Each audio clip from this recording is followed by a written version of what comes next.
Bonjour à tous, bienvenue sur SVM6. Avec ce tutoriel, je vais vous expliquer comment vous pouvez monter comme ceci un plan en 3 dimensions de cette manière-là en utilisant donc les empty-images. On retrouve ici dans les empty-images. Alors cette façon de procéder vous permet de monter le plan en 3 dimensions. Vous allez voir, c'est assez facile à réaliser et après, par la suite, pour modéliser, ça simplifie nettement la tâche. Je vais repartir directement donc du site où vous pouvez trouver ce type d'image. On va aller faire un tour sur le net. Voilà. Donc là, ça s'appelle les blueprints. Blueprint. Donc en fait, c'est des plans bleus. Mais bon, quand vous allez par exemple ici sur ce site ici, blueprint.com, theblueprint.com, un clic gauche, de l'eau. Voilà. Et vous allez ici dans les plans. Et là, vous allez avoir toutes sortes de plans. Donc avec des vues de face, vues dessus, de profil. Alors pas sur tous les objets, hein, vous allez voir. Donc dans ce type de plan, alors on va aller sur les voitures déjà pour commencer. Vous avez des marques. Vous pouvez choisir vos marques. Bon, alors moi, je vais aller faire un tour dans ma marque préférée, Citroën. On va regarder par exemple la DS. Alors, suivant que vous prenez un plan ordinaire ou un plan au format tutoriel, format vectoriel. Les formats vectoriels sont des plans qui sont très précis, beaucoup plus précis. Alors les vectos sont payants et les autres, pour la plupart, sont gratuits. Donc il suffit simplement, voilà, je vais aller faire un tour vers la DS, voilà. La DS ici, vous voyez, donc j'ai quatre vues, hein. Vue de profil, vue de face, vue arrière et vue dessus. Et là, bon, elle est gratuite, c'est pas un format vectoriel, mais bon, disons que c'est correct, quoi. Donc vous allez voir quand vous allez installer les plans, il va falloir les ajuster, que des fois, ça arrive que les plans soient pas très très précis, mais en moyenne c'est pas trop mal, on va dire. Donc il suffit de télécharger l'image et puis une fois que vous l'avez, vous allez la découper.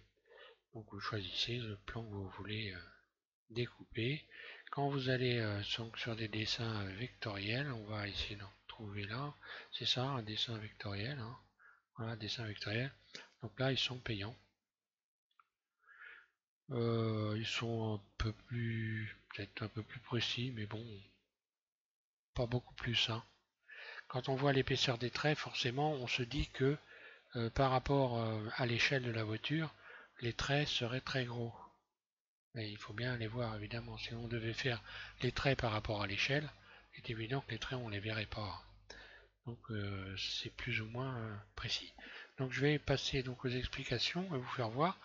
Donc moi j'ai choisi une 2 chevaux et je vais l'emmener sur un logiciel 2D et on va découper. Je vais vous faire voir comment je découpe les images. Euh, voilà, donc j'ai téléchargé ce plan. Ce plan, je vais l'emmener sur un logiciel 2D. Là, en l'occurrence, moi, j'ai une très vieille version de Photoshop. Donc, je l'ouvre dans Photoshop. Et puis, je vais retailler chaque image. Alors là, retailler chaque image, il va falloir que vous fassiez en sorte d'être le plus proche possible des bords. Voilà, donc je retaille mon image. Et puis, je vais faire un dossier en les appelant vue de face. Donc là, attention à prendre bien au bord des roues. Voilà. Il faut essayer de faire quelque chose d'assez précis, hein, si vous ne voulez pas avoir des mauvaises surprises.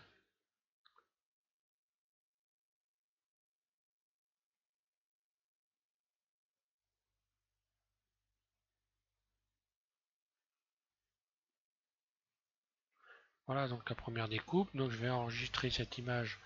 Là d'ailleurs j'ai voilà. Là j'ai le trait du sol, il faut que je le retire. Donc ce que je vais faire.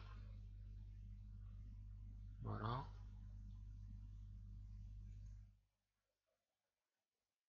Bon voilà là c'est à peu près bien.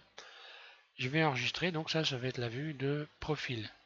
La vue de face étant l'avant de la voiture. Ça c'est une vue de profil. Et donc je vais découper mes 4 images de plan. et je vais les mettre dans un dossier. Alors moi ce que j'ai fait pour les avoir en transparent, j'ai utilisé la gomme magique. Hein. Voilà, dans Photoshop il y a la gomme magique. J'ai retiré tout ça et j'ai enregistré ça au format donc PNG pour avoir des plans transparents. Et je me suis fait tout la totalité. Et ensuite j'ai changé la couleur noire dans une couleur qui est plus voyante sur un fond gris comme celui de Blender. J'ai donc changé la couleur de variante de couleur et je suis allé chercher du jaune. Hein. Voilà. Donc une fois que vous avez découpé vos plans, que vous les avez arrangés, donc soit vous les laissez entièrement la couleur blanche. Des fois vous en avez en format PNG transparent comme ça qui sont déjà tout prêts. Donc, vous allez le voir, on voit des petits carreaux en général sur les images.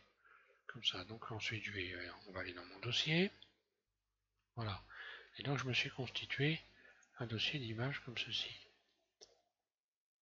Au format PNG. Ensuite on va aller les installer sur l'interface de Blender et on va utiliser donc les anti-images. Voilà, donc vous vous mettez en vue dessus 7 de votre pavé numérique et vous allez ajouter un anti-image.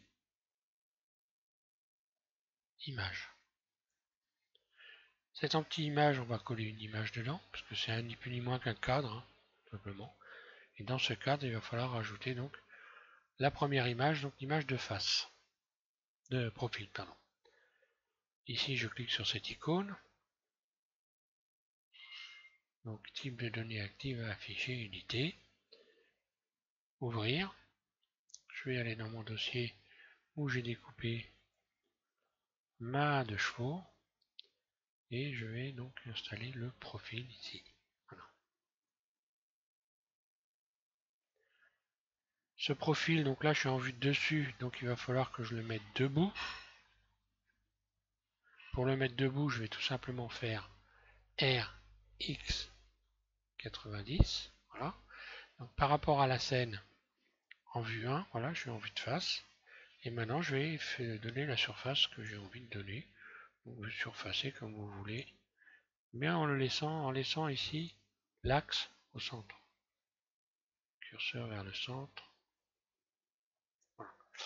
Vous laissez donc cette image au centre comme ceci. On va aller chercher donc maintenant une autre vue. Donc on va prendre par exemple la vue de face. On va rajouter la vue de face. Alors rajouter la vue de face, vous rajoutez encore une fois un nouvel anti-image qui est encore une fois de plus donc à plat hein, sur le sol en quelque sorte. Et puis on va ouvrir l'image. Je vais aller chercher donc ma vue de face, bureau, plan de la deux chevaux. Et donc voilà ma vue de face est là. Je vais donc la mettre debout pour la faire correspondre avec cette image là. Donc RX90. Là, je peux déjà faire correspondre la surface par rapport à la hauteur. Donc là, le toit, normalement, doit correspondre. Et les ronds également. Maintenant, je vais faire une rotation de cette image. Et comme les axes, les uns sont les uns au-dessus, normalement, je dois être bien. Donc je vais faire une rotation à 270 degrés, RZ 270, pour garder ici l'axe positionné au-dessus de celui-là. Maintenant, je peux donc aller regarder la correspondance, voir si tout va bien. Donc là, on voit par exemple que les pare-chocs, c'est là qu'on s'aperçoit que tout simplement les plans, c'est pas toujours très juste. Donc je vais faire en sorte que ça corresponde. Alors je vais commencer par faire correspondre les pare-chocs, par exemple. La taille des pare-chocs, je vais peut-être un peu utiliser ici la poignée de déformation pour essayer de retrouver une correspondance ici et ici. Voilà. Maintenant, si je déplace le plan comme ça, je vais le mettre à peu près en place. Donc forcément, maintenant si je me passe par rapport à la hauteur du toit, au centre par exemple, puisque là ce qu'on voit, on voit bien que ça, il y a quelque chose qui va pas là, hein. Les roues,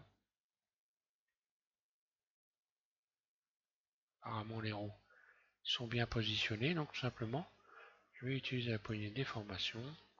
Je vais me mettre un peu en plein milieu de la voiture, là, et je vais faire correspondre la hauteur du toit, ici. Donc forcément, je vais avoir un souci avec le pare-choc. Alors moi, ce que j'ai fait, tout simplement, quand j'ai modélisé la 2 chevaux, je me suis pris le plan de la vue de face comme étant la référence. Ce qui fait qu'à faire à chaque fois, j'ai un peu bougé, déplacé les plans pour essayer de faire correspondre, mais toujours en gardant comme plan de base juste ce plan-là, et puis la vue de dessus. Voilà. C'est un moyen de compenser un petit peu les erreurs de plan quand il y en a. Donc là, je pourrais, pourquoi pas, faire correspondre des pare-chocs un peu plus, hein, disons. C'est toujours pareil, c'est l'épaisseur des traits qui fait que, évidemment, l'épaisseur des traits à l'échelle, elle est fausse. Donc c'est pas toujours évident de tomber pile. Mais bon, là, on va dire que je suis pas trop mal. Je vais repositionner donc cette arête ici, cette arête là, avec cette arête là.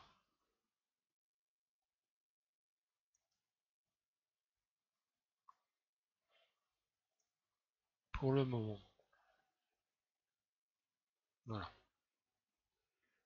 Donc j'ai installé ma vue de face, je la mets en arrière tout simplement pour bien voir mon modèle quand je modélise, hein. Et puis maintenant je vais aller chercher donc un nouveau plan avec la vue, cette fois-ci, la vue de dessus que je vais faire correspondre avec la vue de côté ici. Je rajoute donc un empty, donc un empty image, ouvrir, bureau, et la vue de dessus. La vue de dessus est là, j'ai plus qu'à la faire correspondre, donc forcément elle est positionnée sur par rapport à l'axe ici. Donc voilà, si je fais surface, normalement, je peux aller rechercher ici le bout. Je peux faire correspondre ici, voilà.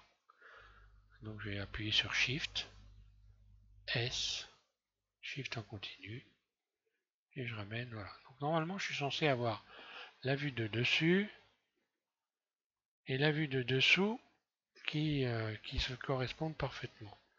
Là, si je voulais garder l'axe ici, les axes qui correspondent, je pourrais faire une rotation. Donc sur l'axe X par exemple, RX 180, RX 180, voilà. Comme ça, elle vient se positionner juste là. Donc dans la logique, normalement, ces deux éléments devraient correspondre. Alors, au moins déjà dans la longueur. Alors après, on peut le contrôler, hein. Est-ce que les pare-chocs vont bien ensemble?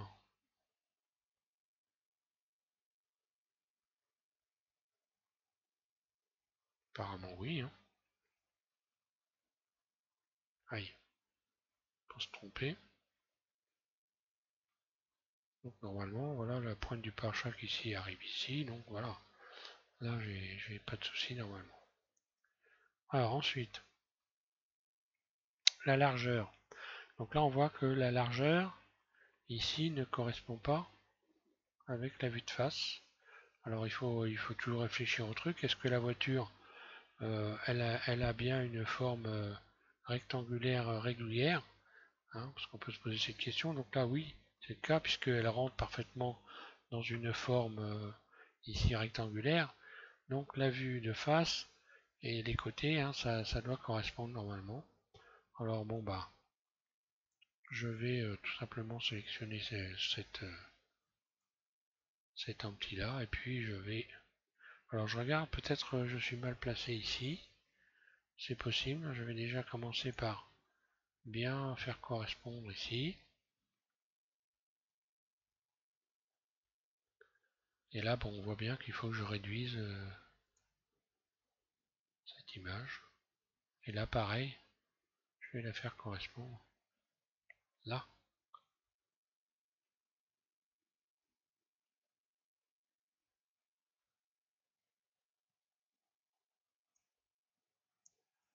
Après, vous contrôlez. Hein. Regardez si vous êtes à peu près... là, on va dire les pare-chocs, je suis pas trop mal. Le milieu de la voiture, on va dire ça va. Hein. La correspondance avec les roues avant, bon. Donc là, par contre,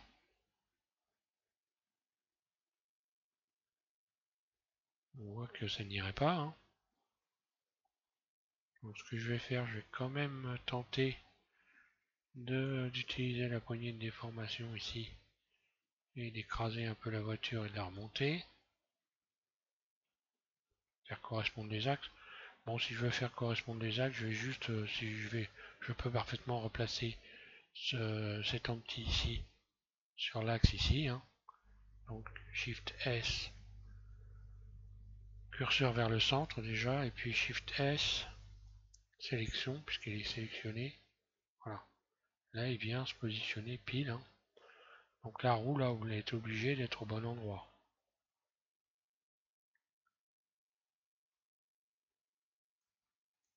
Si je regarde le pare-choc,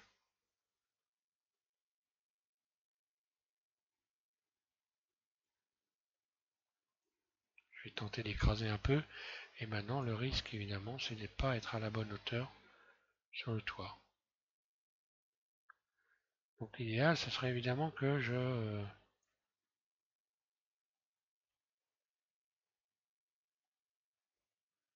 puisse donc allonger la 2 chevaux le plan à un seul endroit. Ce qui va pas être possible, donc ce que je vais faire tout simplement, tant pis pour la correspondance des roues à la limite, je vais faire quand même correspondre le toit. Donc le toit il correspond avec la bordure ici. L'empty, hein, pas besoin de viser. Hein. Et voilà, j'aurai un petit décalage peut-être sur le pare-choc. Bon, et ce que je vous disais, je me suis pris, moi, quand j'ai modélisé à 2 chevaux, comme image de référence, donc euh, celles dont je vais estimer qu'elles sont sur la vue de profil et la vue de dessus. Et donc, grosso modo, je suis tombé plutôt pas trop mal. Donc, le, on peut rajouter également donc la vue arrière. Donc la vue arrière, je pourrais par exemple dupliquer Shift D cet empty. Alors j'ai encore jamais essayé, mais je vais retirer son image. Je vais remplacer son image par la vue arrière. On va voir ce que ça donne. Normalement déjà par rapport aux proportions, elle doit être bien. Hein. Bon et là on voit que c'est le cas. Hein. Par rapport aux proportions, je me mets comme ça. Je vais cacher la vue. Je vais cacher la vue avant. H. Je repositionne la vue arrière. Donc normalement elle devrait coller. Et bon bah là on voit qu'il faudra que je l'élargisse parce que elle ne correspond pas tout à fait.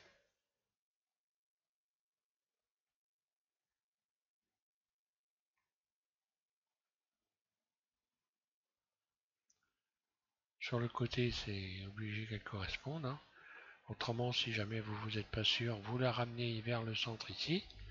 Donc Shift S, décalage vers le curseur, puis vous la repoussez vers l'arrière, voilà.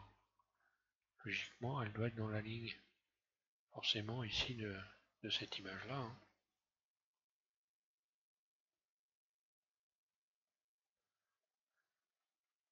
On peut après regarder si les roues correspondent,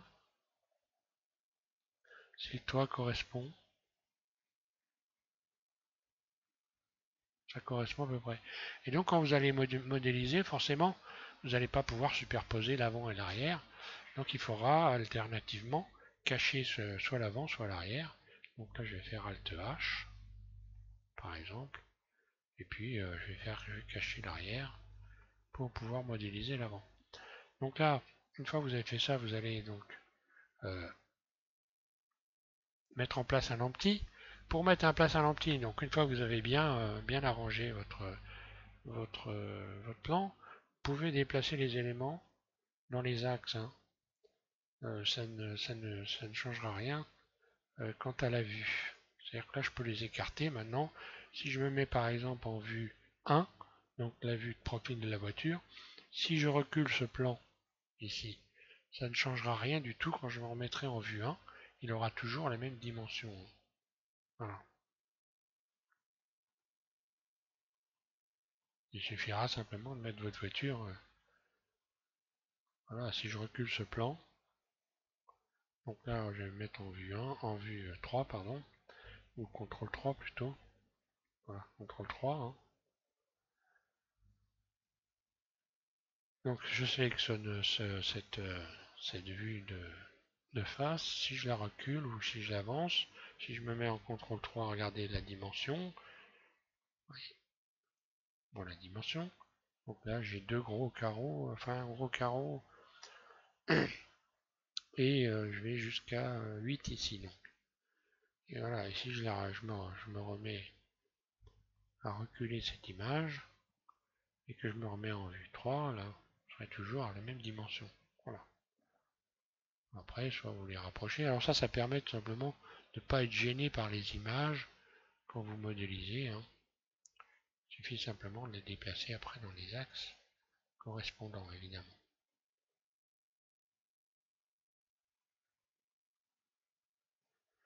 Donc ensuite, je vais tout simplement, voilà, je les recolle comme il faut.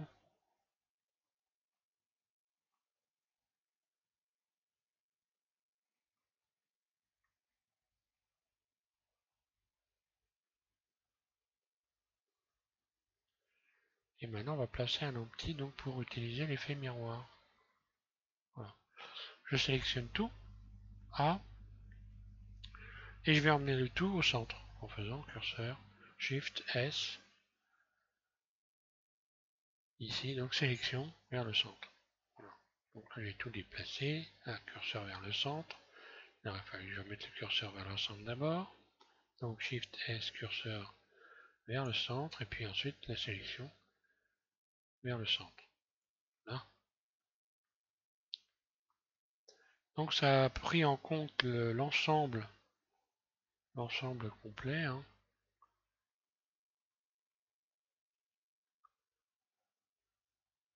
Ça a pris donc l'ensemble complet. On peut le repositionner à volonté suivant. Par exemple, je pourrais prendre comme point de repère le milieu du capot là. Voilà, par exemple. Donc si je rajoute un empty ici, je vais rajouter un empty, plein axe. Il vient se positionner donc au centre de la 2 chevaux, hein, au centre du capot. Là. Et puis maintenant, je vais faire en sorte de régler cet empty pile pour pouvoir utiliser l'effet miroir. Donc je vais m'en mettre en vue dessus. Je vais par exemple appeler un plan, on édite et je vais récupérer un simple vertice. Donc je sélectionne ces trois là, je les supprime, X, vertice, il me reste ce vertice là. Que je vais venir positionner à un endroit, par exemple sur une aile. Voilà. Pour bien me repérer, je vais le faire. J'aurais pu réduire le cube, hein. Donc voilà, je vais l'agrandir. Je peux réduire le plan, pardon. Extrude, voilà, je vais faire une petite surface que je mets au bord comme ça d'une aile. Voilà, je sélectionne tout. Voilà. Et donc là, je vais aller lui appliquer un effet de miroir. Modificateur miroir. Voilà. Une dessus. Le modificateur miroir, donc on voit qu'il s'est appliqué, mais pas au bon endroit. Donc là, ça va être en l'occurrence Y. Et on voit que, voilà, c'est venu se positionner sur l'autre côté de l'aile. Après, je vais sélectionner l'empty, mode objet, et je vais le déplacer pour faire correspondre. Alors oui, j'ai pas fait. Il faut que donc ici, oui, j'ai complètement zappé. Vous allez faire l'effet miroir, vous allez sur Y, et ensuite ici, vous allez évidemment sélectionner l'empty numéro 3, parce que quand vous cochez l'empty ici, cet empty là, vous avez ici, c'est numéro 4 même, vous avez donc le nom de l'empty. Hein. Donc là, je vais resélectionner mon petit bout de plan là, et je vais aller ici, objet miroir, empty numéro 4. Voilà. Ce qui fait que maintenant, quand je vais déplacer l'empty, voilà, je peux faire correspondre pile la partie qui est donc dupliquée, et puis je peux faire descendre l'ensemble.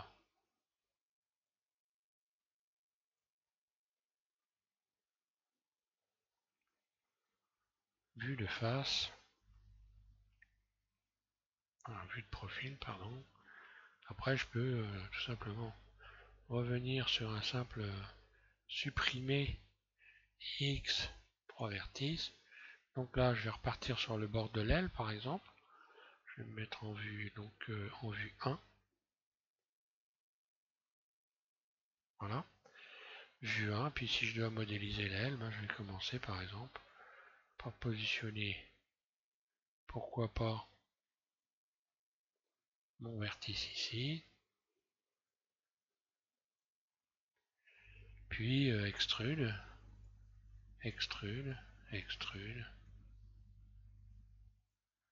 Je vais essayer de faire des extensions à peu près régulières. Oh, avec l'habitude, on arrive très vite à... Et j'ai plus qu'à suivre les traits.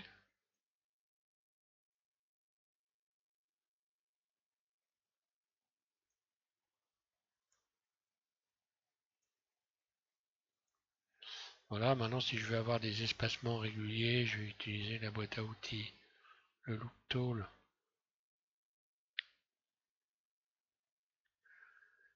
Par exemple, voilà, boîte à outils, je vais juste faire relaxer par exemple. Je sélectionne tout évidemment. Relaxer, espace, et puis j'ai une forme bien ronde, donc je vais après me remettre en vue dessus. Et puis donc cette forme correspond donc ici au-dessus de l'aile. Hein. Donc il va falloir positionner cette partie-là au-dessus de l'aile et à cet endroit-là. Donc là je vais tout simplement faire ça. Puis faire une rotation. Et voilà. Puis je vais pouvoir faire donc régler ici par rapport à ça, puis extrude par exemple, puis rotation. Je vais finir faire coller au bord de l'aile ici, et ainsi de suite. Hein. Je vais réduire ici, pourquoi pas.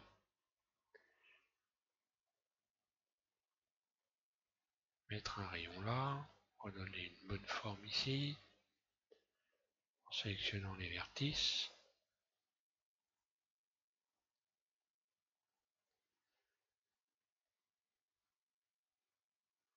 Mode transparent, puis là, ben, vertice par vertice, je vais venir coller au bord de l'aile.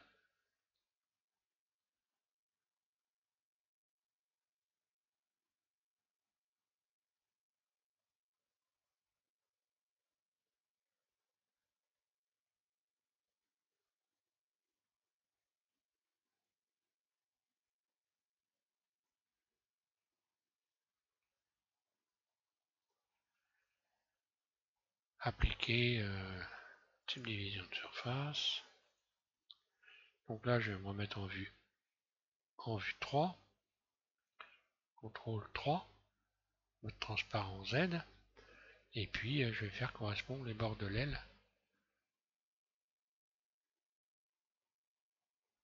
avec le plan de ce côté-là. Hein.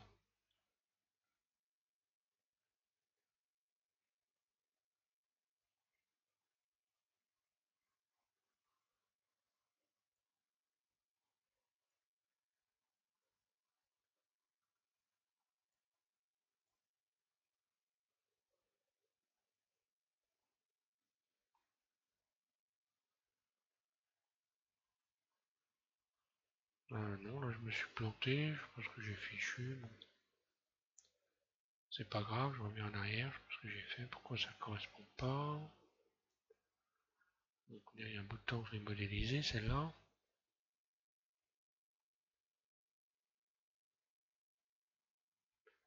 Ah, c'est cette partie-là qui devrait donc... Ouais, c'est ça plutôt qu'il faut que je ramène.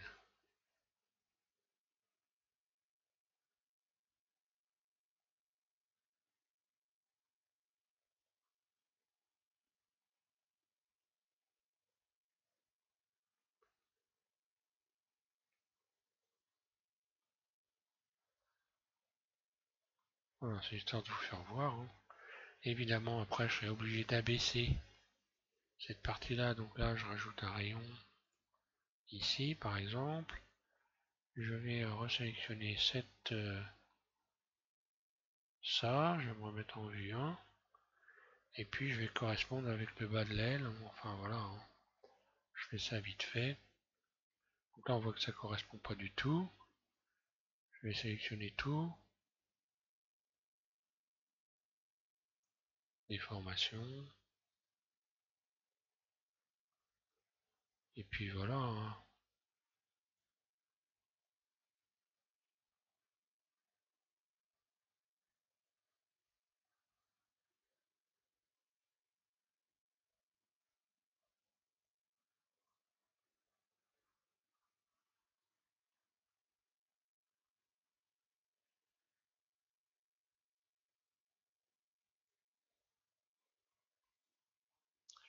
Bon, j'aurais pu procéder autrement. Hein. Et voilà, je modélise mon... Bon, là, je me suis planté. Hein.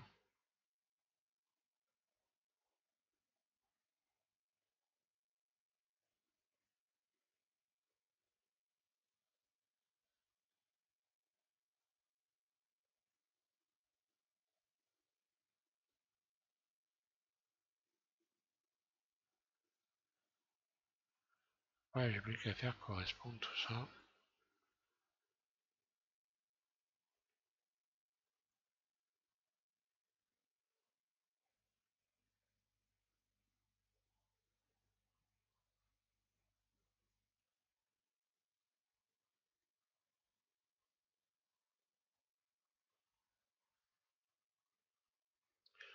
Et voilà par exemple comment on peut modéliser une aile de chevaux.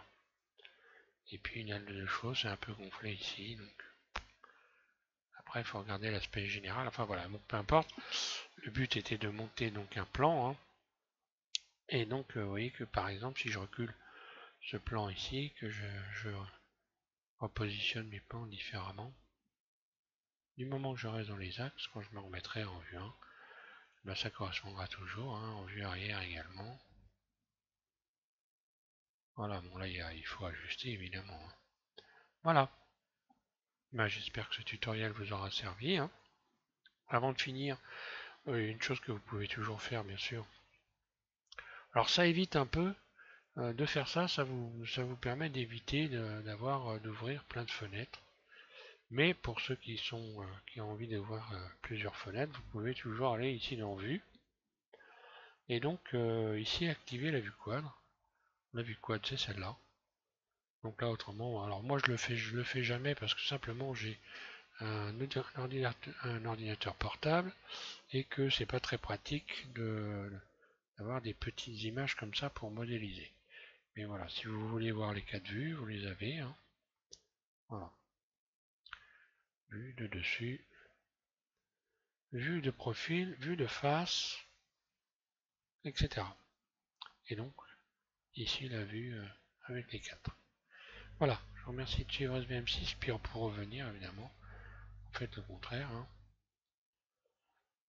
Voilà, désactiver la vue quad. Alors moi j'ai tendance à modéliser de cette façon-là, ou alors carrément directement sur le plan à plat et je me casse pas trop la tête. Je bouge également le. Si vous regardez comment j'ai fait pour la 2 chevaux, vous verrez que j'ai simplement déplacé les éléments sur le plan. Mais bon, je pense que cette façon de procéder est pas mal, hein, elle est bien pratique. Hein. Voilà. Cette fois-ci, je vous laisse. Je vous souhaite une bonne modélisation en espérant évidemment que ce tutoriel vous rendra service à l'avenir. Voilà. Merci à tous.